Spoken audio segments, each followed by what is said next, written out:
So, finally we're all here. My name is Christian Beer. I'm the German PR manager and Eastern Europe PR manager at Blizzard Entertainment. And we'd like to welcome you here to our press presentation. We will do three parts of the press presentation. First off, we start off with Diablo 3. Then we have a presentation on StarCraft 2. And in the end, for World of Warcraft, Cataclysm. After that, we have a Q&A session, roughly about 20 to 30 minutes.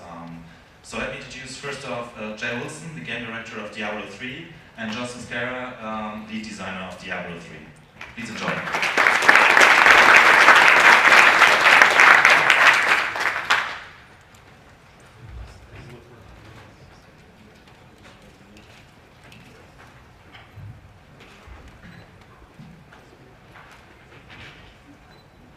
All right, hi everyone. As Christian said, my name is Jay Wilson. I'm game director on Diablo 3. This is Justin Scara, who's a lead designer on the console for Diablo 3. So I'm going to talk to you a little bit today about our in-game for Diablo 3 and some of the features and just general design philosophy that we have towards those systems. So in Diablo 2 and the original Diablo, a lot of the focus for the in-game was extending the past normal difficulty with new difficulty settings. So you'd finish normal difficulty and then you'd move on to, go ahead, going forward.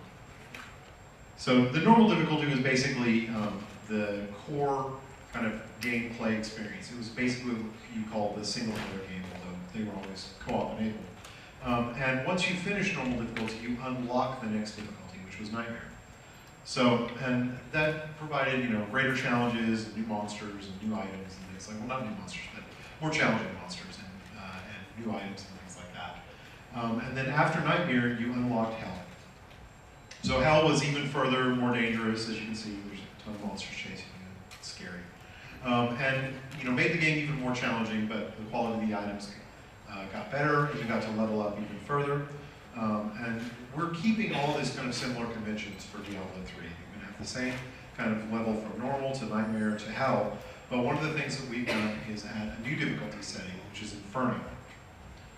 So the basic idea is that in Diablo 2, the focus of the difficulty progression was you kind of leveled up through each difficulty, and by the end, you really out-leveled a lot of kind of normal the Hell difficulty stuff. And we wanted to create another one, the difficulty setting that was basically maximum level. You get to max level, and this entire difficulty setting is basically customized for you. So, as I mentioned, this is kind of a max level difficulty. So, the player's maximum level in Diablo 3 is level 60, so the basic monsters that you face in Inferno are all at least level 61. So essentially what this allows us to do is it takes the entire game and kind of flattens it. It says all the content is available at the maximum level and makes the whole game kind of challenging and creates an even greater challenge than players have experienced in the previous games.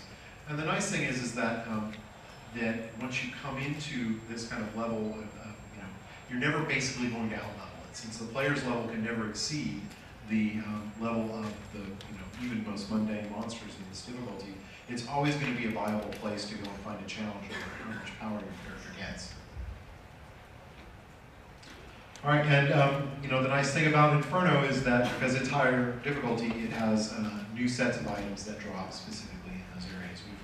We've done a lot of cool kind of item stuff with each of the difficulties, but before we get to that, I'll talk about monster progression. So with each difficulty, we change several things. And the first one is we change how monsters